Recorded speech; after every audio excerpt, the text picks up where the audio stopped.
for whatever reason, walking into the center was an admission of having cancer. And that was the big thing, is being in denial about it. And I think this is the thing, is you just keep putting it off, it's not going to happen to me. To be a man, a strong man, is a vulnerable man. Because if you can be vulnerable, then you're strong. Today on Strong Talk, Patrick Dempsey gets real about why so many men avoid colorectal cancer screening. He gets specific on why 45 is the age to stop putting it off, and why being a strong man actually means being willing to be vulnerable and show up. Alongside MH Health Director Marty Munson, we zoom out into the mindset behind doing the next small step when the big thing feels incredibly overwhelming. So we are back here on Strong Talk here with Patrick Dempsey. You have a new show, Memory of a Killer. Yes. You've also been in something I was a very big fan of coming up, Transformers: Dark of the Moon. Oh, really? Okay, Yeah, thank you very much. Because I like robots. Uh-huh. On top of that, you're Yes. a race car driver, a passionate cyclist, Yes. and a cancer advocate. Yes. And we have another passionate cyclist here, Marty Munson, our health director here at Men's Health, who, fun fact, also just competed in the Triathlon World Championships. Wow. Yeah. We want to talk about a lot of things. We want to cover a lot of territory. We want to talk a little bit about finding mental calm. We want to talk about your fitness journey. And we want to start by talking about screening for colorectal cancer. Right. Actually, which 1 in 3 men tend to avoid screening, me Yes. included, which is probably not a You good haven't thing. had a colonoscopy or any testing at all? I have not tested. Okay, let me ask you a question. Can I turn this around now? That's quick. Go. No. It's because I think this is important for all of us to Yeah. understand. And, what is preventing you from going in? That is actually what we're going to discuss. Or among things, and I wouldn't say it's what's just. Are you turning it back on me now? You didn't answer the question. Getting to that, but I think for a certain kind of man, myself included, right? I spend a lot of time in the gym, Correct. almost trying to be bulletproof, right? Right. And again, I spent a lot of time thinking about this as we were prepping for this podcast, and I think one of the things for me is when I'm trying to be bulletproof, this going in for any kind of screening for any kind of cancer is essentially admitting that I might not be. And I think that's a challenge. I think you're absolutely right. I think that if you're 45 years old, not there yet. Okay, you want to be Yeah.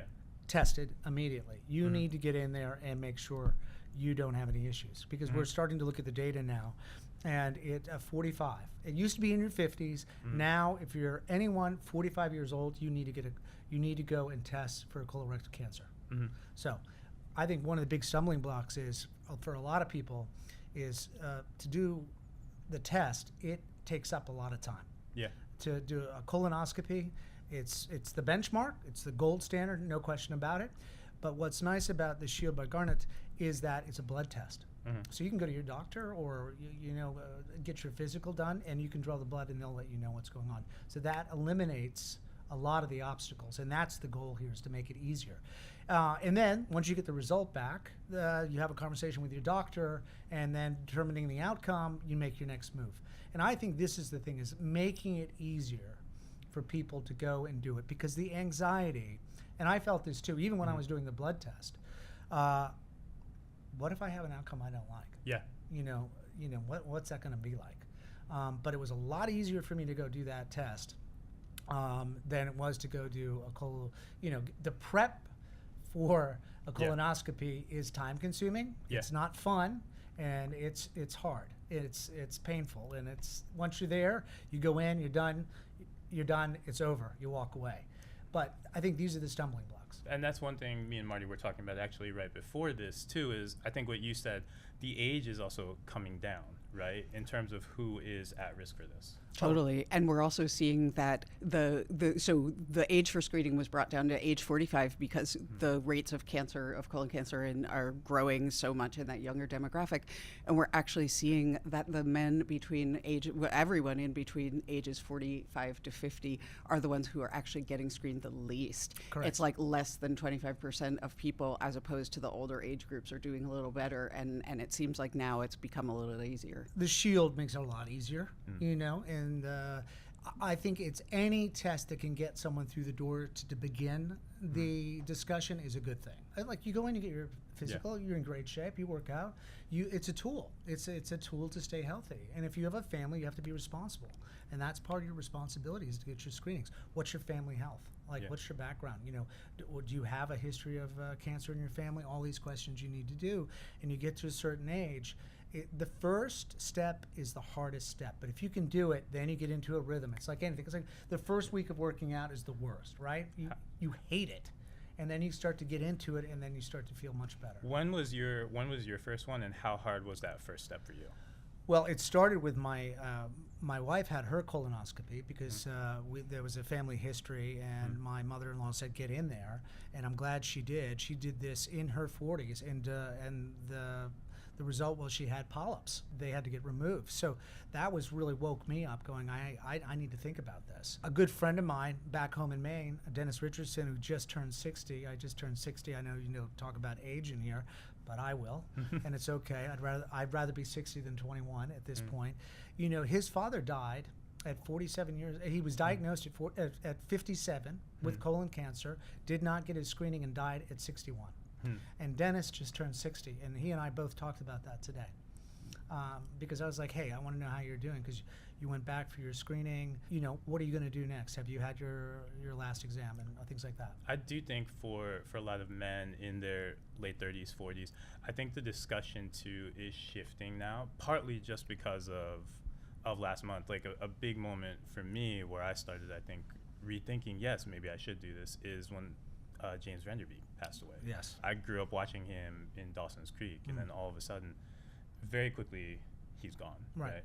I think it was interesting too, because over the last 2 to 3 years, it felt like he was very vulnerable with that journey, which isn't something that I've seen a lot of. And I think do you think guys are getting more vulnerable in terms of discussing their cancer journey? One of the biggest problems, I have a cancer center that was inspired by my mother, who died from ovarian cancer. And what we do at the Dempsey Center is it's holistic care. So we don't treat the disease, we treat the person holistically. And I remember a woman came in to just sort of inspect the center and see what was going on. And she got off the elevator, and I said, hey, how are you? Can I help you? Let me show you around. And she goes, I'm like, are you needing anything? She goes, no, my husband's being treated. So he was getting his infusion, but for some reason he wouldn't go to the center.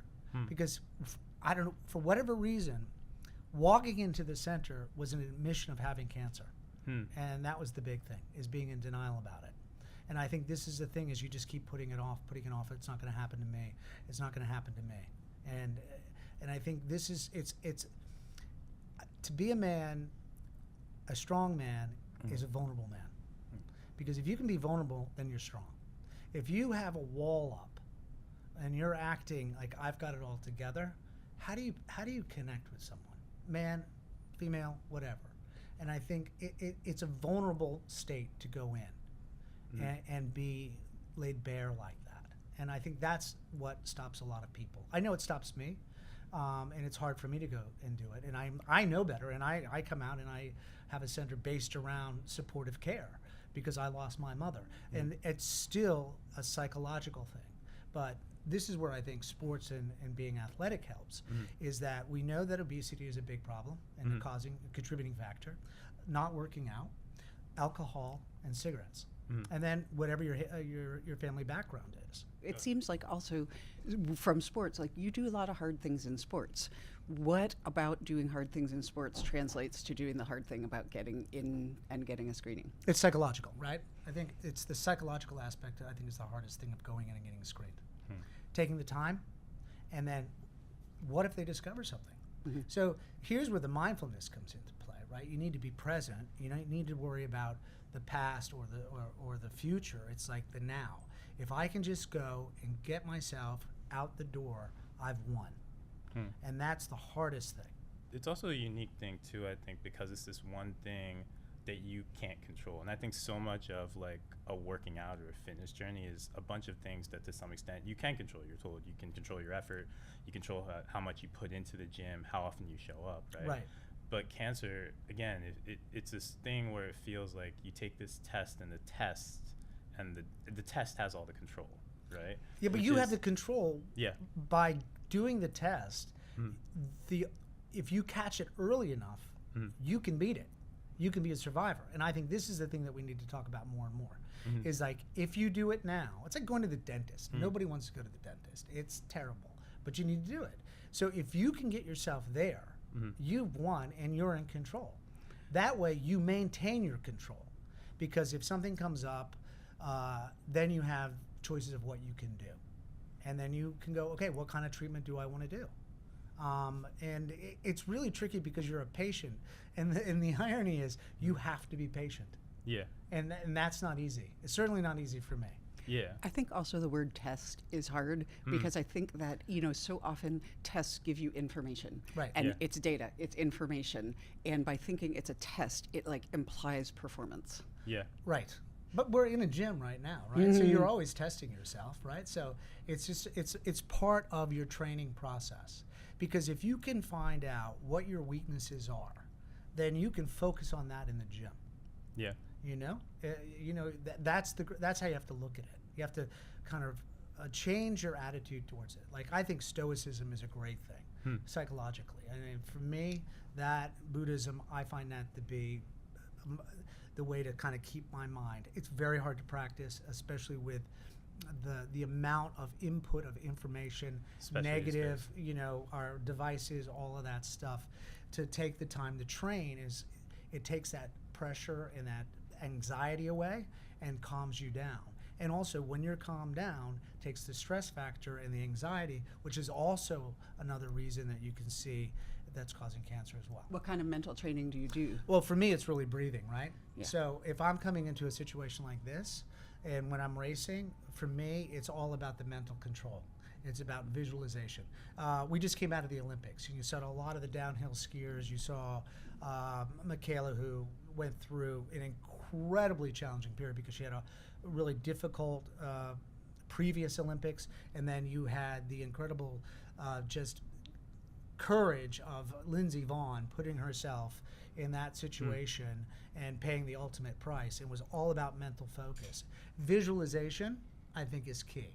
Like today, I know I'm going to have to do a lot of press. I'm going to have to remember certain things. It's about taking a deep breath and visualizing. Visualization really helps for me. And meditation in the sense of getting back and breathing. Can you talk to just about, again, you said there's a whole ton of stimuli coming on phones, everything, all this. Right, is if you get coming in the right algorithm, you can get some great information out of that. if you Right. get the right algorithm, right? Right, you Yeah. got to. So you have to train the algorithm for what you want to get out of it, and then I think books on tape if you're traveling, things like that, just to get your mind focused on the right things. Do you limit your screen time, or do you, like, what's the one tip you would give our guys? Because again, I'm getting bombarded with so much stimuli myself. It's really like, hard. how 'Cause, do you contain well, we need Yeah. to start to get some regulation on this because Yeah. it's an addictive issue. You're starting to see other countries stepping up now and saying kids should not have it, and you can. I think that's another discipline that I could get better at, no question. And Because look at how rapid the news is, Yeah. and then once you get into that rabbit hole, you're always waiting for the resolve, and the resolve is never there. It's the same with the news networks. And after the break, you're going to get the resolve never comes. So that's why you have to step away and you have to exercise. The cycling to me is the best. Okay, if you have the time, and especially we're starting to see a bigger movement towards gravel riding, where you're out in nature, you're getting away from it. You can listen to a podcast, or you just listen to your breathing, or you listen to music and you clear your mind. Because that first, I would say, 2 or 3 miles, you're still active mentally and you still have a lot of the worry. But once you break through that, then you become into almost a Zen state, which is where we want to be, which is being present.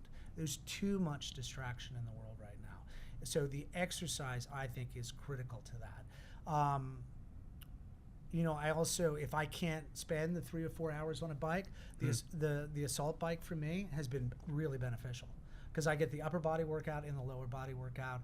I get myself, I'll set a goal of how many calories I want to burn or a time limit of what I want to get in so that at least I get that done, and then I can sit down and do the work I don't want to do. It's really interesting, too, to hear you talk about exercise and being present, right? And because it gets you away from that, no matter what the exercise is, right? When you're benching 315 or doing anything that is hard, it really gets you present on only that. You can't really be on your people can walk on their phone and be on their phones at the same time. But they're when not, you're yeah, training just hard, that's just well, yeah, when you apply yourself to a workout, you're solely focused on the workout, and it is about staying present. Do you feel that same thing, Marty, too, when you're on these long? Because I've always wondered about what's different about the way I think I work out than you guys is I can't do anything for like more than a half hour before I'm like. But that's all you need, out. right? Yeah. But you have a question, so I'll let you answer. Oh, that. it depends on how long you're going. well, You know what I mean? And depends on what your goal is. Well, However, that's what I'm wondering for you guys. Yeah. Because you know, like you said, gravel. You mentioned 3 to 4 hours of biking at a time. You're out there for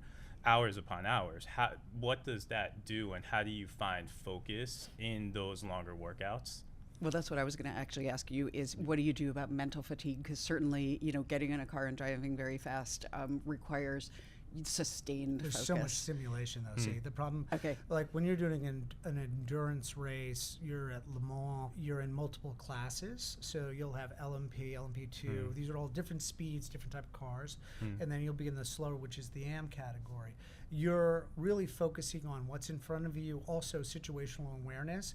And you are so focused on where you are in that moment and who and what is around you that it really cleanses the mind. You know, you are focused 100%. There are no distractions. Also, you're tracking, okay, what are the conditions of the road in front of me? How is that different? What's the debris there now? Do I need to be aware of it next lap? Has that been cleared? Who's coming up behind me? Am I entering my brake zone? Can I go deeper into the brake zone? What are my tire temperatures telling me? There's so much going on. If you have ADHD, it is the best sport in the world for you. And I also started off as a ski racer in Maine. That was my goal, was to be Inmar Stenmark, who was at that time the greatest skier in the world. And it was the skiing to me. There is a rhythm. It's the same as the cycling. It's the rhythm. And it's like, if I get tired, I'm like, I'm going to pick something down the road and I'm going to get to that tree. Let me get to that tree, especially on a climb. And then I'm going to go, if I can get to that, then I'm going to focus on the next thing. Just slowly build until I get to the top. So not looking too far ahead then in anything. Well, this is the this is the metaphor for life, right? It's like, yes, I have a goal in where I want to go in my life, and I'm going to make an effort every day to get to that. It may take time. It's like planting a seed. It's like in the spring you plant the seed. Now I sound like being there in the movie, right? You know? And then you have to remind yourself of that. And I've planted seeds many years ago that are now starting to harvest, which is great, but it's very hard. And I think the older you get, the more you realize it can happen. Now, with our younger society, and certainly I have kids that are 19 that are beginning their life, and I'm telling them patience is really key. Because just get up and be responsible. Exercise, get out the door, do something. You know, read. If you don't want to read, listen to a podcast.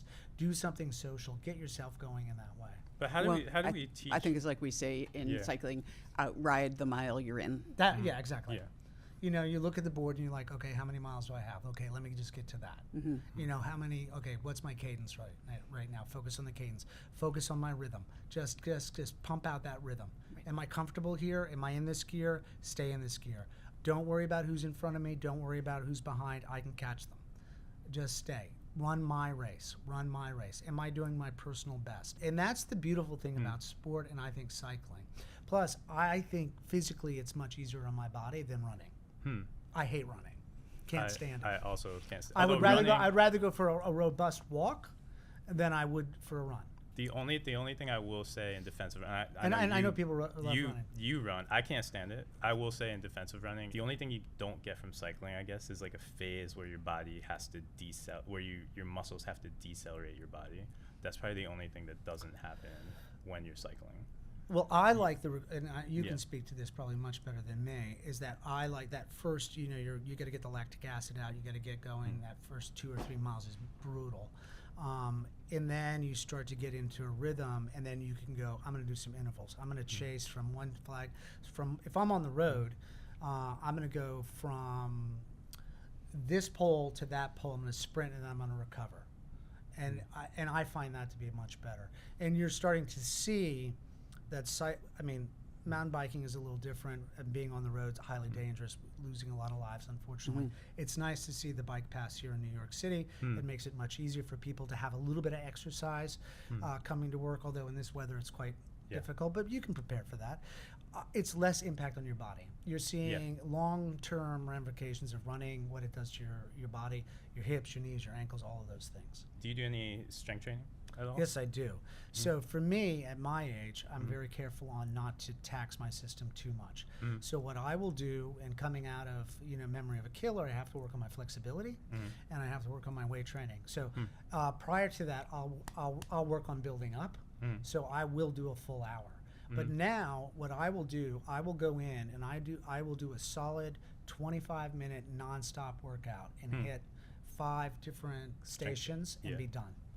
And I find that to be much better for me, and it helps me maintain. At this point in my life, it's all about preventing injury and keeping the bone mass. Which is interesting, 'cause I think for all men too, right? In the long term, right? Obviously, we want to like build muscle, but it is in the hopes of, again, preventing injury, maintaining bone density, and maintaining that ability to move, which, you've done a really, really good job of. We do a fun part, which we're going to get to now. Okay. Right? Super simple, right? That goes fast. Okay. Yeah, it really does. We do overrated, underrated, right? Okay. So basically, we're going to take four health trends, right? I want to know whether each of you, and I'll give an opinion really quick, think these are overrated or underrated, or you have no opinion on them. Quick answers. So ice baths, overrated, underrated. I think the data is still coming in, right? I think that's the interesting thing. I much rather do a steam or a sauna. I think I don't think we have enough data. I think it's good after recovery, but it also, we're starting to see that it is actually working against the building of your muscles. Yeah. What are your thoughts on that? I do ice swimming, so I don't count. Okay. But that's different. Yeah, It is different. It is different. Yeah. I think I agree with you that the data isn't fully out, and I think we may end up at a point where if it feels good to you and you love what it does for you, great. Yeah, and I think it depends on how much you do it. I think I'm still looking at the data. Sometimes it does feel really good. You just like, oh, this is great. I feel much, much better. The endorphin release, everything. It's a question of how often you do it. And I'm on the fence because I'm still not sure about the data. I don't mind doing it. I would love to have one in my house to have the option to do it. But for me, I think the sauna and the steaming are really my go-to. I kind of feel like they are generally overrated, right? But we did a really cool story on recovery here a couple years ago. And the biggest thing on recovery is always like, doesn't make you feel good. So I hate the cold, right? I hate this room. It's still too cold for me. So based on that, like, I won't recover well in that situation, right? So to me, it's like, if the ice bath, if it helps you recover at the end of the day, sure, right? Yeah. I think it needs to be at the very end of the day, because when it's too early, then that's when you worry about it curtailing some of like the beneficial inflammation we have. Right. I think it's just a question of the studies, and I think they're coming in. There's a lot of them, and it's across the board. I think you have a lot of manufacturers that are trying to sell them right now. Yeah. I mean, look, the Nords know what they're doing. You know, they jump in, they get back in, they get out. I think that there's some benefit to that, no question about it. I think when you do it, how often you do it, those are the questions I have. Exactly. Fiber maxing, which is really hot right now. I don't know. I haven't really. I mean, I think it's a balanced diet thing. Yeah. I think you just have to be really balanced and listen to your body. And this is where you want to work with your nutritionist. And when I'm on set and I know I'm not going to get great food because the caterers can't, I will get a nutritionist and I will set up and say, I need these 3 meals. This is what I'm doing. This is what my activities are going to be. And I base around that. Yeah. What about you, Marty? Fiber maxing is really getting as much or enough fiber as you need, because most Americans are not actually eating enough fiber. Well, they're not balancing their diet. That's the problem. Gosh. Yeah, or eating real food. Yeah. No, well, this is a bigger topic, which is the industrial food complex, which gets us back to the cancer problem, is the obesity rate. Yeah. I mean, if you look at images from the 40s and the 50s to where we are today, the obesity rate is through the roof. And it's causing, lots of issues. It's one of the contributing factors to colon cancer. Eating way too much red meat is a big issue. I mean, you can get your proteins in other ways. Smoking, alcohol, you can see what it does. All of those things, I think. It's funny. I always come back to on topics like fiber or even protein and stuff like that.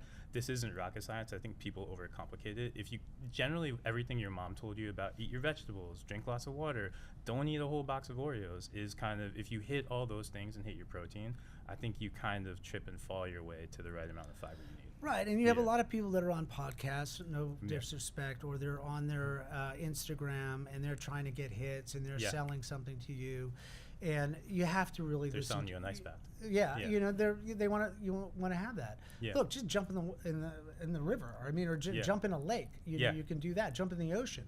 There's ways of getting around it. I mean, I would rather jump in a cold ocean for a Yeah. few minutes and then get out and feel much more refreshed. Yeah, exactly. As And, long as there's no riptide, that's my biggest phobia. But anyway. last one. And Yeah. This is a little more cycling specific. Sure. Marty, you can explain this a little bit. High carb fueling for cycling. You can spike out pretty quickly, right? I think Depends. You know, I mean, think the you- pros are Hold on, like time eating out. a huge Spike amount. out. What's spike out? you'll just get a real big boost of energy and then you start to crash, okay. right? You'll hit the wall. I mean, before I raced, I always would have some pasta, and I would also work with a nutritionist, Yeah. and make sure that I was clear on what my body was going to need. With the testing that we can do now, it's amazing how you can work with a nutritionist to get what your specific body is lacking and needing, and that's what I would recommend. Yeah. So what do you do on long rides? I suffer. We all do. Yeah, I mean, that's the big thing, and it's like the more you do it, you just get used to being comfortable suffering. It's like going back into the gym. You start to go, okay, I can get through this pain, and I can do that, and then I'll have a little snack along the way. Do you do real food or do you sports food? I tried, like, I'll get a banana, I'll get some nuts, I'll Oh, do wow. some things like Yeah. that. Or if there's, a protein bar that doesn't have too much sugar in it, I'll try to find one of those. If I don't, then I'll just have to eat something just to give me some energy. So, And then you'll do the juices every now and then too. It depends. yeah. Marty, So in high carb. general, are you a high cadence guy or are you a heavy gear guy? I'm a guy that likes to cruise. I love group rides. Yeah. And I love riding alone because I have a lot of people around a lot of times. Yeah, sure. And if I'm with a good group and we have a good pace and everybody can sort of go, okay, your turn, go, and you can break the wind and we can just get a good pace going and then have a conversation. I love that. Yeah, agree. And I think it depends on where I'm at in that week and how my legs are feeling. And then I'll just get a gear where I'm cruising. And then when I feel like, okay, I've been cruising too easily, now I need to push. And I like rollers. I think the rollers are the best. And Come then, out. What's a roller? well, just hills that you have a climb and then you Yeah. can recover and then you have a climb. I used to live in California, in Malibu, and a lot of great climbs out there. Incredibly dangerous, though. I think we've seen a lot of deaths on the side of the road because people are not aware of the cyclists, and this is what scares me. But if you're out at certain times of the day and it's not too busy, the climbing is great. That's really good because then you know where you're going to be. You have a goal, and you're like, I can make it to that hill, and then I know I can recover.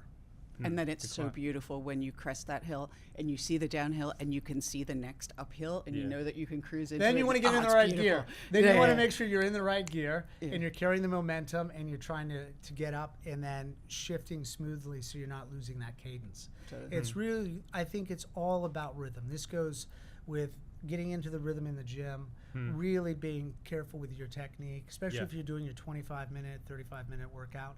That's all you need. For me, at my age, I Yeah. think that's a good thing. If you're younger, my son he's like full on. I mean, but he's 19 years old. I've got injuries I have to be careful of, and the biggest thing is not hurting yourself Yeah. and keeping the flexibility, eating properly.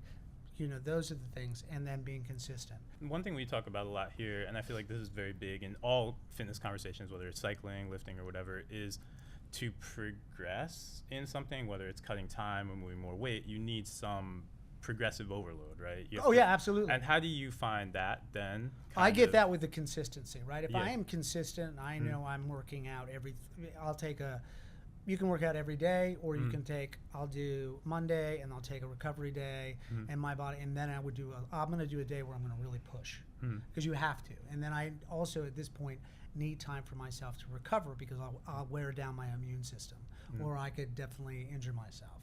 And so I think it's harder because I wish I could grow and get the mass. And you can. There are supplements that do it, Yeah. but I stay away from that. I just want lean, functional muscle, and have good balance. A lot of balancing work as well. Those are the things I need to work on, and work on my cardio. Do you take any supplements though? I don't. No? So No, keep not it- anything. I mean, if you Yeah, eat properly, you don't need it. Yeah, which again, I think for most people, it's like they don't, before they get to the BPCs or any of the other stuff, Right. it's like, let's just get the basics right, which people kind of. Yeah, because your body can't process everything. You know, Yeah. that's the thing. So Do you have any you recommend?